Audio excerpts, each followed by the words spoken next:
नारद जी भगवान की ग्रहचर्या देखने के लिए आए और भगवान की ग्रहचर्या दिनचर्या देख करके नारद जी को अनुभव हुआ भगवान 16,108 पत्नियों के साथ एक साथ अलग अलग भवनों में एक ही समय पर एक साथ निवास करते हैं। मतलब द्वारिका में ठाकुर जी एक रूप में नहीं रहते, 16,108 रूप धारण करके सब पत्नियों के साथ रहते हैं।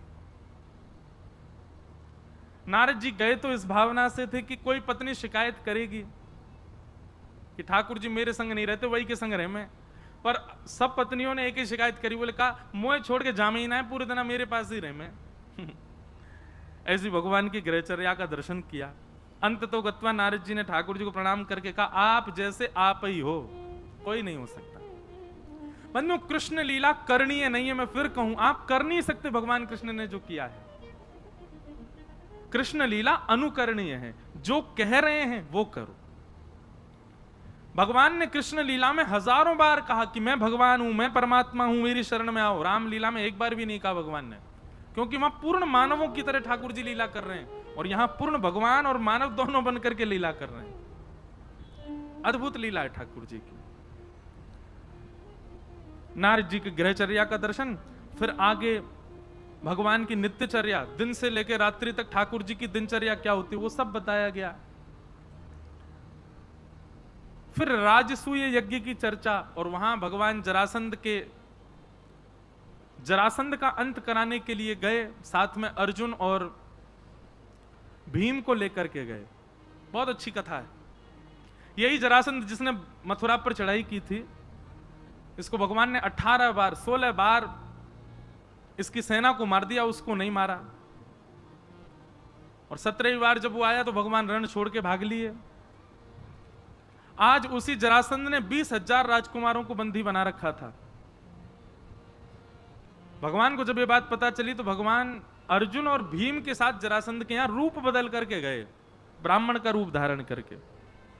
क्योंकि जरासंध का नियम था कि वो ब्राह्मणों को मुंह मांगा दान देता था। जैसे ही दोनों गए, आपने जाकर के वरदान मांगा, जरासंध ने कहा मांगो क्या चाहिए, तो कहा कि युद्ध दो। जरासंध हंस करके बोले क्षमा करना, ब्राह्मण कभी युद्ध नहीं मांग सकता, आप कोई और हो, रूप दिखाओ। भगवान ने अपना रूप दिखाया तो जरासंध बोला आप तो रण छोड़ के भाग गए थे, आपसे मैं युद्ध नहीं करूंगा, भगोड़ों के साथ युद्ध नहीं करता। अर्जुन ने अपना रूप दिखाया तो बोले बालकों के साथ मैं युद्ध नहीं करता। भीम ने जब अपना रूप दिखाया, जरासंध बोला हाँ जे मेरे टक्कर का आओ। अब भीम और जरासंध सूर्य उदय होते ही दोनों कुश्ती लड़ते हैं, लड़ाई करते हैं, और पूरे दिन जरासंध भीम को मारता है। और कृष्ण और अर्जुन दोनों बैठे बैठे केला खाते रहते हैं, देखते रहते हैं युद्ध। उसने ये कहा कि आप मेरे मेहमान हो, मैं आपको तकलीफ नहीं दूंगा, लेकिन हाँ भीम से मेरा युद्ध है तो पूरे दिन इसके संग युद्ध करूंगा।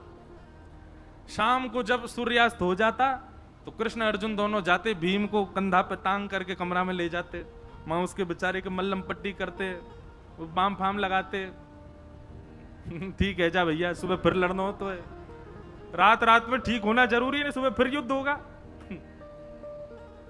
3-4 दिन हो गए, भीम की महाराज पसली पसली दर्द करने लगी।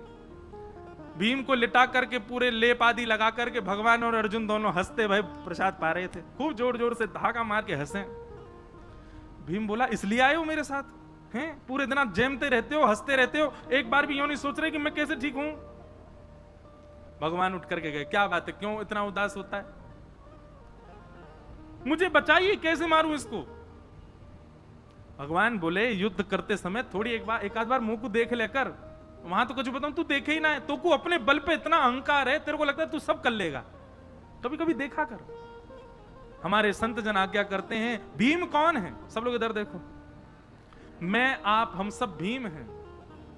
और जरासंध कौन है, कर्म। हम नित्य अपने कर्म से लड़ रहे हैं, पर कभी कभी हमको लगता है कि हम लड़ लेंगे, हम निकल जाएंगे, हम सब कर लेंगे। अरे अपने ऊपर विश्वास है, हमको अच्छी बात है, विश्वास होना चाहिए अपने ऊपर। पर भगवान कहते हैं बीच बीच में नेक दृष्टि डाल के मुंह को देख लेकर, कहा पता मैं कुछ अच्छो बता दूं, कभी कभी कथा सुन लेकर कहा पता कुछ और तेरे प्रश्नन के उत्तर वहां दिला दूं। लेकिन तो को अपने बल पे इतना भरोसा है, इतना विश्वास होना अच्छी बात है, अहंकार होना गलत बात है। भीम से बोले मेरी ओर देखियो, भीम बोला ठीक है। दूसरे दिन भीम ने भगवान की ओर देखा तो भगवान ने पत्ता बीच से अलग कर दिया। भीम समझ गया, उसने वही दाव पेच खेला, एक पैर पर अपना पैर रख करके दूसरे पैर को खींच दिया, बीच में से जरासंध अलग हो गया। अब भीम अपनी भुजा उठाने लगा, मार दिया मैंने, आज इसको नष्ट कर दिया। भगवान बोले पीछे देख, पीछे देखी तो फिर खड़ा हो गया, फिर दिए महाराज घुमा घुमा के मारे। रात में बेचारा फिर गिर गया, भगवान फिर लाद के लाए उसको कमरा में, फिर बाम फाम लगाए। भीम बोला आज तो आपकी ओर देखा था मैंने। भगवान बोले देखा था, पर मैं जीतूं इस भावना से देखा था। मानव का अधिकार कर्म पर है, फल पर नहीं। फल की कामना से मेरे पास मत आ, केवल अपने कर्म को सुदृढ़ में कर सकूं इस भावना से मेरे पास आ। नाथ मैं ये करने जा रहा हूं, बस मैं अच्छे से करूं, फल क्या मिले भगवान बोले वो मेरे हाथ में, उसकी चिंता मत करो। तैने मेरी ओर किस भावना से देखा कि फल क्या चाहिए, फल चाहिए जीतना है, फल की कामना नहीं। भीम बोला ठीक है, शरणागति भाव से देखना। दूसरे दिन भीम ने शरणागति भाव से देखा कि हे नाथ मुझे जीत की चिंता नहीं, मुझे हार की चिंता नहीं, बस मैं जो युद्ध कर रहा हूं इसमें मुझे गति प्राप्त हो, जो भी मिले बस मिले। भगवान की ओर देखा, भगवान ने पत्र अलग करके विपरीत दिशा में फेंका। समझ गया, बीच से जरासंध को अलग करके विपरीत दिशा में फेंका और जरासंध का वध हो गया। तो कर्म रूपी जरासंध से हम सब भीम लड़ रहे हैं, पर अहंकार वश होकर के लड़ रहे हैं। ठाकुर जी की ओर कभी कभी दृष्टि डाला करो, कथा में कभी कभी आके बैठा करो, क्या पता कोई ऐसा सूत्र मिल जाए जिससे आप अपने जीवन के जरासंध को नष्ट कर सको। भगवान ने जरासंध का वध कराया, 20,000 राजकुमारों को वहां से मुक्त करके सीधे हस्तिनापुर गए और वहां पर राजसूय यज्ञ में जाकर के पांडवों का यज्ञ पूर्ण कराया।